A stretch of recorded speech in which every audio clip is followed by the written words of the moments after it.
सात रंग इंडिया में आपका स्वागत है। मैं हूं कुमार अनिल।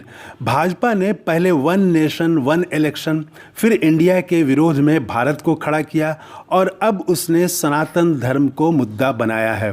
पहले दो मुद्दे पर वह टिक नहीं पाई, वह सनातन वाले मुद्दे पर टिकेगी इस पर भी संदेह है, क्योंकि इसमें पाकिस्तान वाला एंगल नहीं है।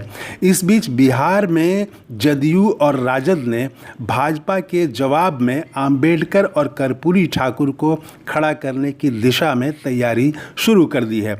इस वीडियो में हम इसी बिंदु पर बात करेंगे, पहले अंबेडकर पर, फिर कर्पूरी ठाकुर पर।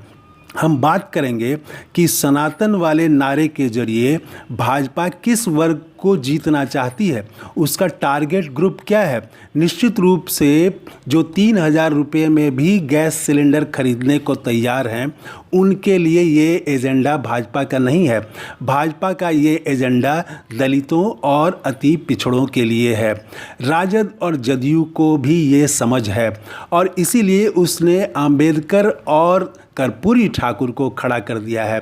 अब इसी पर हम आगे बात करेंगे। कल दलित समाज से आने वाले जदयू के 3 मंत्रियों ने एक साथ प्रेस कॉन्फ्रेंस करके कहा कि वे भीम संसद का आयोजन करेंगे, जिसमें बिहार के हर जिले, हर टोले से दलित समाज के लोग हिस्सा लेंगे। उन्होंने भाजपा को वर्ण व्यवस्था का समर्थक कहा और बताया कि अंबेडकर ही दलितों की मुक्ति के नायक हैं और आगे भी रहेंगे। बिहार सरकार में जदयू कोटे से मंत्री डॉक्टर अशोक चौधरी, रत्नेश सदा और सुनील कुमार ने पटना में एक साथ प्रेस कॉन्फ्रेंस किया। तीनों ने भाजपा और संघ को 2 मुद्दों पर घेरा। पहला कि भाजपा और संघ वर्ण व्यवस्था, ऊंच नीच के समर्थक हैं, और दूसरा कि भाजपा दलितों के आरक्षण और दलितों को मिली अन्य सुविधाओं को समाप्त कर देना चाहती है। बिहार के दलित समाज के सपूत उप मुख्यमंत्री जगजीवन राम के नाम पर चल रही छात्रावास योजना को केंद्र की नरेंद्र मोदी सरकार ने ख़त्म कर दिया है। भाजपा जगजीवन राम का नाम मिटाना चाहती है। जदयू के तीनों मंत्रियों ने कहा कि राष्ट्रपति द्रौपदी मुर्मू आदिवासी हैं, इसीलिए नए संसद भवन के उद्घाटन में उन्हें आमंत्रित नहीं किया गया। मंत्रियों ने बताया कि अगले 5 नवंबर को पटना में भीम संसद का आयोजन होगा, जिसमें राज्य के हर दलित टोले से लोग बड़ी संख्या में आएंगे।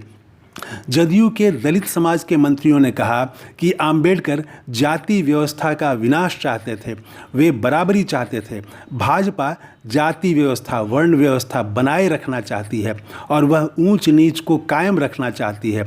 उन्होंने कहा कि बिहार के हर दलित टोले में भाजपा को बेनकाब किया गया है, यह जारी रहेगा।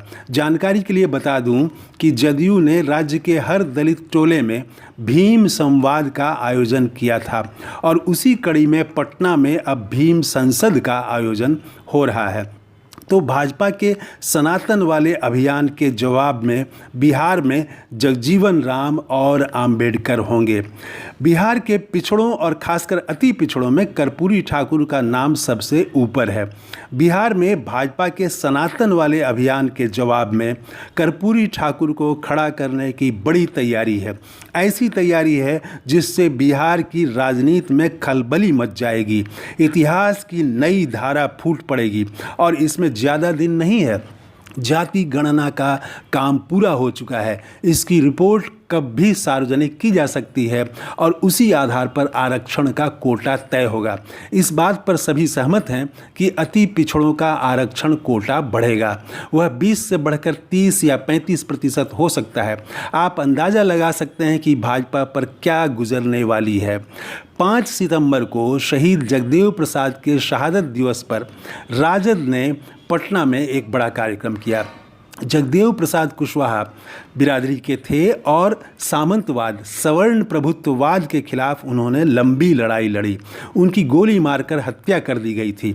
तेजस्वी यादव ने शहीद जगदेव प्रसाद के शब्द दोहराए कि सामाजिक न्याय की लड़ाई में पहली पीढ़ी गोली खाएगी, दूसरी पीढ़ी जेल जाएगी और तीसरी पीढ़ी राज करेगी। इसी सम्मेलन में राज्य सरकार में मंत्री आलोक मेहता ने कहा कि जगदेव बाबू को भाजपा ने आतंकवादी घोषित कर दिया था। लालू प्रसाद ने ही उन्हें शहीद का दर्जा दिया। कार्यक्रम में कर्पूरी ठाकुर और सामाजिक न्याय की बात बार बार हुई। भाजपा के सनातन वाले अभियान का जवाब देने की बिहार में इस तरह से तैयारी चल रही है। भाजपा के सनातन के जवाब में सामाजिक न्याय और अंबेडकर होंगे, कर्पूरी होंगे। भाजपा सनातन धर्म वाले एजेंडे पर दलित और पिछड़ों को जीतना चाहती है। सवर्ण उसके साथ पहले से हैं, मजबूती से हैं। महंगाई उनके लिए मुद्दा नहीं है, वे फ्री में भी कुछ नहीं चाहते। भाजपा के निशाने पर दलित और पिछड़े हैं, उन्हें ही हिंदुत्व समझाना है।